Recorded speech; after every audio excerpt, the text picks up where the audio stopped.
£1 billion plus of UK university partnerships with the arms trade. Jinsella is DED Talks host, meaning she has interviewed and connected with peacemakers from around the world and sits on the advisory board for the Center of Peace Organization in Nigeria. Thank you, and yeah, thank you to Ian and Ian, and honestly everyone here. I've learned so much today already, and it was a proper pinch me moment for Carmen and I when we were invited, and we saw that Demilitarise Education was the focal point. You know, it's a bit of an intellectual Christmas for us today, so thank you all. You know, and like Stuart Parkinson's helped us out since day one, so to be on a panel with you is a real treat. Education is the architecture of society, and when, as Peace Place Union's research has found, over £45 million since 2012 has been spent promoting military ethos in schools, it's no wonder that the mind of society is convinced that militarism and violence is the only way to secure our security.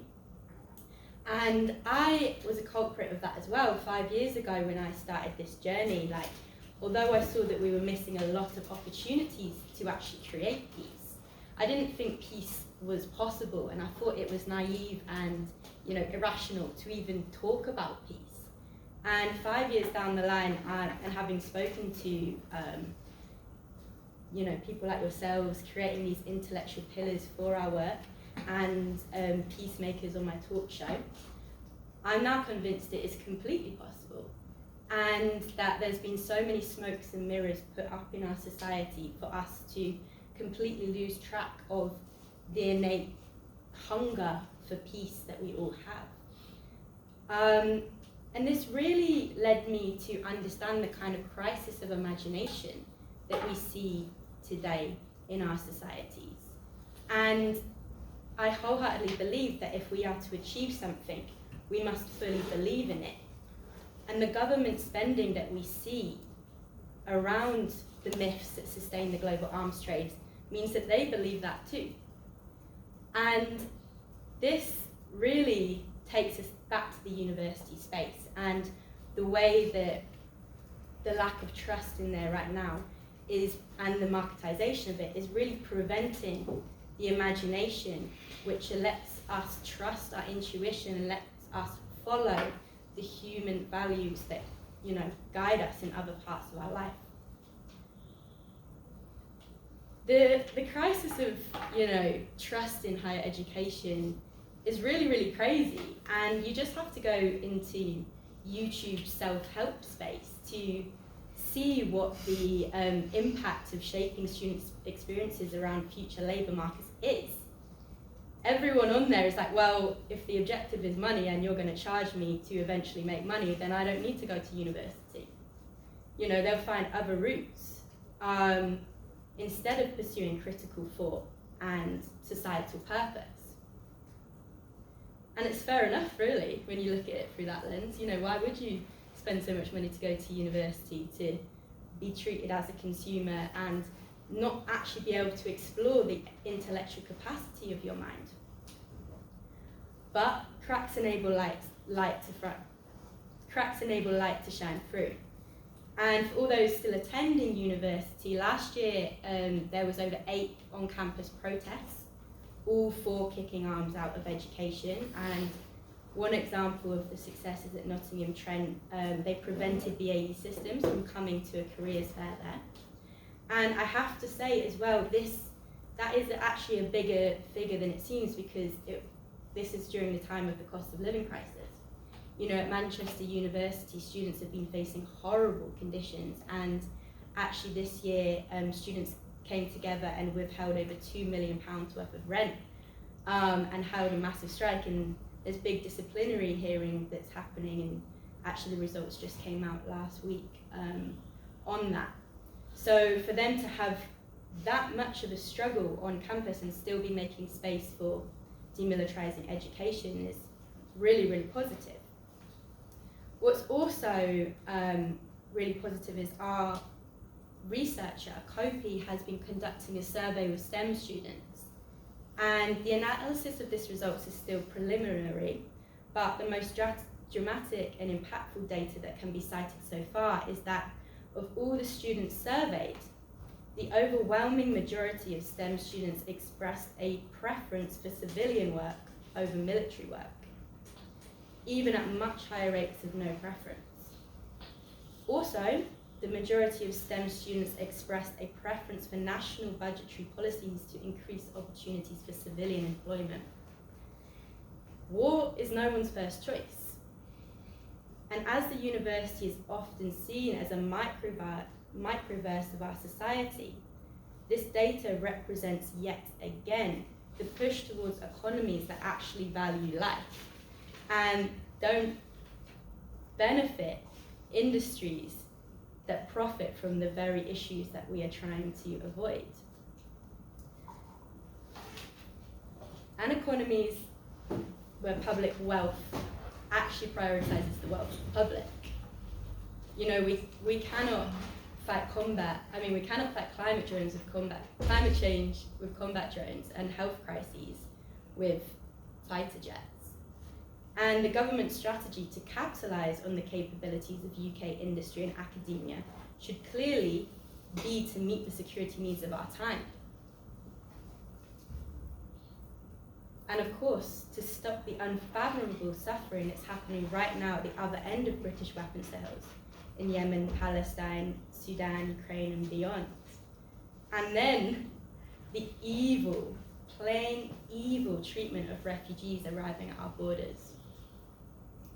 Honestly, the feeling of distrust right now in higher education excites me, and I encourage all of us to continue chipping away at the cracks so more light for the vastly untapped potential of non-military conflict resolution can shine through.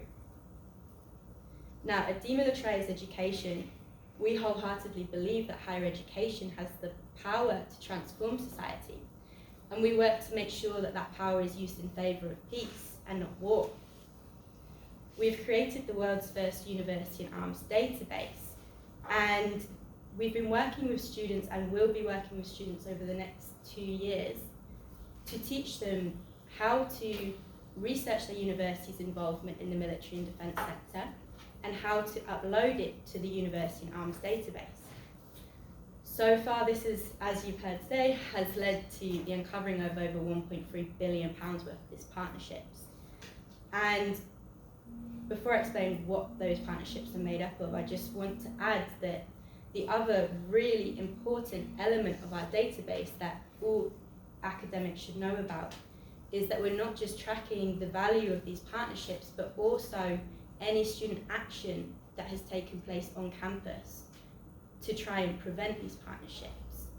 I experienced firsthand what it's like trying to pick up a campaign from someone that's just graduated and they've worked so hard, but you just have like one email or something, and it's impossible to know what's happened, and it means that these campaigns are often just repeating themselves rather than building on the momentum of each other's work. So it's really, really important aspect of the database that students know about it and are tracking any actions they're taking, as well as any military sightings, so we can get a better understanding of how militarized the environment is on each campus.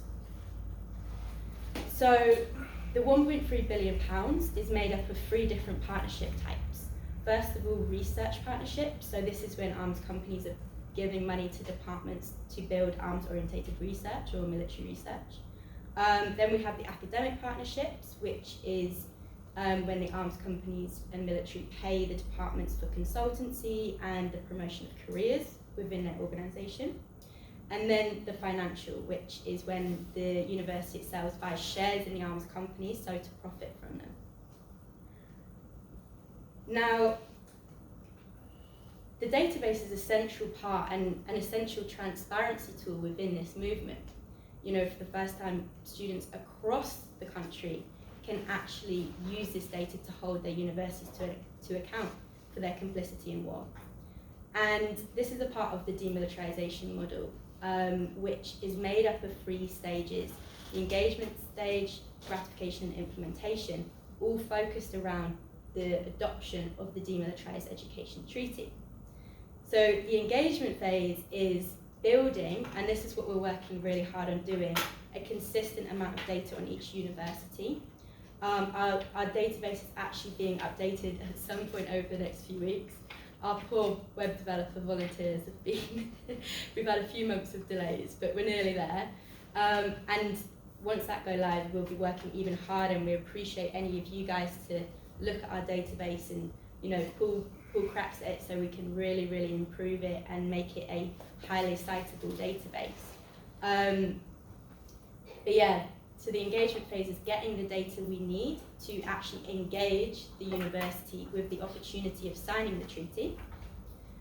Once we have that consistent level of data, we will be pushing for signatures and ratification of that treaty, so planning for the implementation of it. And then we hope that our database will then track the university process that they have committed to in the implementation phase.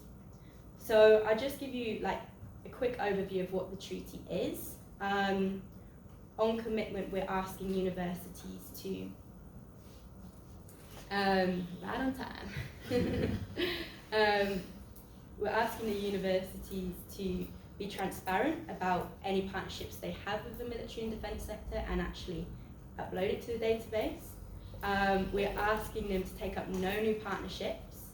We're asking them to amend their ethical policy, their research ethics policy, and careers policy, so to exclude partnerships with the military and defence sector. We're asking them to create clear paths of communication with us, which we hope to do digitally through our database, so that we can, one, support their journey and consider the feasibility and sustainability of their financial objectives and reputation as a university. And also the final thing is in following, this is in summary, there is actually 9 articles to the treaty. But yeah, it is in signing the treaty and following the policy brief, they will never return to those partnerships. Now, of course, as you all know, that is a very ambitious treaty. However, we think it's really important to set the standard very high and imagine a transformational educational space. We see this as a part of, you know, a wider transformation of society. So yeah, for some universities, such as Bedfordshire, Wexham, and the University of Arts London, they have made partial commitments, which of course we applaud. However, we wouldn't consider them to be fully demilitarised, and we'll be tracking those partial commitments and pushing for full commitment to the treaty. And essentially a commitment to putting their students' experiences first and valuing them highly and championing peace. Oh, that was one thing I missed off the treaty points as well. It's about reinvestment into sustainable sectors. So you're not just removing, you know, obviously opportunity, but we're actually filling those spaces with research that can help society revalue it to the mission of peace. So yeah, we are really, really keen for you all to look at the treaty, send us any feedback. We're trying to better understand the different university policy change processes on campus and how they change, like between different universities. So if you have any understanding of your university's policy amendment process, we'd really appreciate knowing what it is. And we're also going to be travelling to UK campuses over the next couple of years, leading workshops with students so that they can start contributing to the database. We're going to be trying to rally together uni staff so to advocate for the support of the treaty. And we also have a video series out called 7 Myths That Sustain the Global Arms Trade, based on Paul Holden and Andrew Feinstein's book. And we're going to be offering film screenings of that. So please book us, get in contact, like if you have any seminar student groups that would be interested, we'd love to come. So, just on Stuart's point as well, like our database has loads of different like filter systems. So if you want to go and look at the specific elements of, say, you know, what military spending is and what the spending for BAE is, you can look at it through the database. And as we say, we're really working hard to improve it. We know that it's not at the highest level that it could be yet, and we're on the mission to achieve that high standard. So any thoughts and considerations that can help us get there is appreciated. At some point, the world fully lost track of the fact that militarism had intent in peace and ran away with the power it had accumulated. So may we all reclaim the imagination for the goal of world peace and let that guide our vision and ambition for the change that all of our research evokes. Thank you.